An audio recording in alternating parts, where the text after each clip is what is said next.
kemudian pemerasan melalui media elektronik, dan juga pemerasan bagaimana diatur di KUHP, dan juga tindak pidana, dugaan tindak pidana pencucian uang. Ya. Jadi atas pertanyaan dari beberapa rekan jurnalis tadi, kami sampaikan bahwa benar ya, penyidik di Reserse Siber Polda Metro Jaya telah menetapkan 2 tersangka dalam proses penyidikan tersebut. Yang pertama saudari NM, yang kedua saudara IM. Ya, penyidik telah menetapkan tersangka terhadap kedua orang ini berdasarkan bukti yang cukup dan berdasarkan hasil gelar perkara. Kemudian seyogianya hari ini, hari Kamis, tanggal 20 Februari 2025, berdasarkan 2 surat panggilan. Surat panggilan yang pertama kepada tersangka IM, surat panggilan yang kedua kepada tersangka NM. Itu seyogianya akan dilakukan pemeriksaan sebagai tersangka terhadap kedua tersangka ini ya di Direktorat Reserse Siber Polda Metro Jaya. Namun kemarin tanggal 19 Februari 2025, penyidik telah menerima surat dari kuasa hukum tersangka tentang permohonan penundaan pemeriksaan terhadap para tersangka. Apa alasan yang diajukan oleh kuasa hukumnya?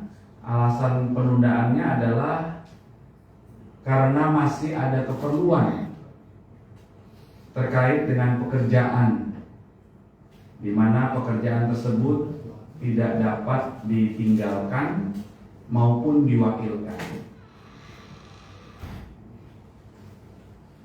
Kemudian dalam permohonan itu juga disebutkan bahwa memohon kepada penyidik untuk dilakukan penundaan pemeriksaan dan penjadwalan ulang menjadi hari Senin tanggal 3 Maret 2025 pukul 13 WIB. Kemudian berdasarkan informasi ini, maka apa yang akan dilakukan oleh penyidik selanjutnya? Penyidik akan mengirimkan surat panggilan kedua terhadap para tersangka untuk dilakukan pemeriksaan terhadap kedua tersangka di minggu depan. Ya, jadi itu adalah update proses penyidikan yang sedang berjalan berdasarkan informasi dari rekan-rekan penyidik Direktorat Reserse Siber Polda Metro Jaya. Mungkin ya? Pak, apa buktinya dia dijadikan tersangka Pak, NM dan IM tersebut? Ya, tentunya hal tersebut sudah dikantongi oleh penyidik dalam proses awal penerimaan laporan polisi, kemudian pendalaman oleh penyelidik ya, melalui klarifikasi terhadap para pelapor dan saksi-saksinya, kemudian terlapor, kemudian beberapa saksi yang diduga mengetahui adanya peristiwa ini.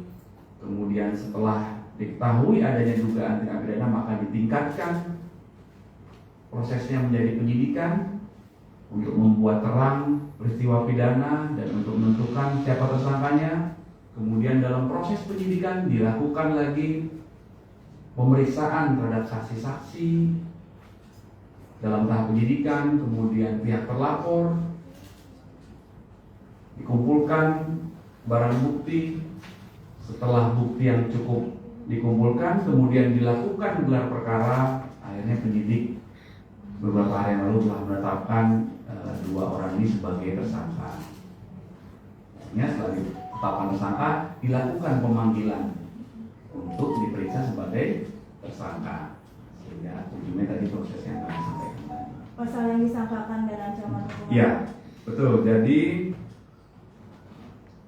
proses penyidikan yang sedang berlangsung ini terkait dengan yang pertama dugaan tindak pidana pengancaman dan pemerasan melalui media elektronik sebagaimana diatur di pasal 27B ayat 2 dan juga pasal 45 ayat 10 Undang-Undang ITE. Kemudian dugaan tindak pidana pemerasan sebagaimana diatur di pasal 368 KUHP dengan ancaman pidana 9 tahun. Untuk pasal yang pertama tadi ancaman pidananya paling lama 6 tahun ya. Kemudian yang selanjutnya adalah dugaan tindak pidana pencucian uang sebagaimana diatur di pasal 3, pasal 4 Undang-Undang Tindak Pidana Pencucian Uang dengan ancaman pidana paling lama 20 tahun penjara. Pak, untuk di tanggal 3 sendiri, apakah jika MM dan IM ditanggapan, apakah akan turut paksa, Pak? Bentar ya, ini pasalnya.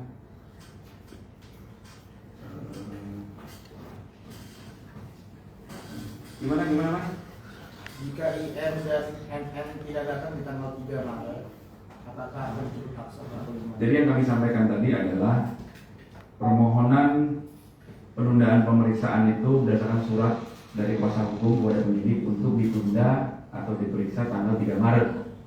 Maka selanjutnya penyidik akan mengirimkan surat panggilan kedua untuk dilakukan pemeriksaan minggu depan. Nanti kami update lagi tanggalnya ya. Untuk kemungkinan penahanan ada nggak sih Pak atau Kami tidak bisa berandai-andai ya, kan kita tunggu hasil kerja penyidik. Penyidiklah yang akan mempertimbangkan nanti setelah dilakukan pemeriksaan.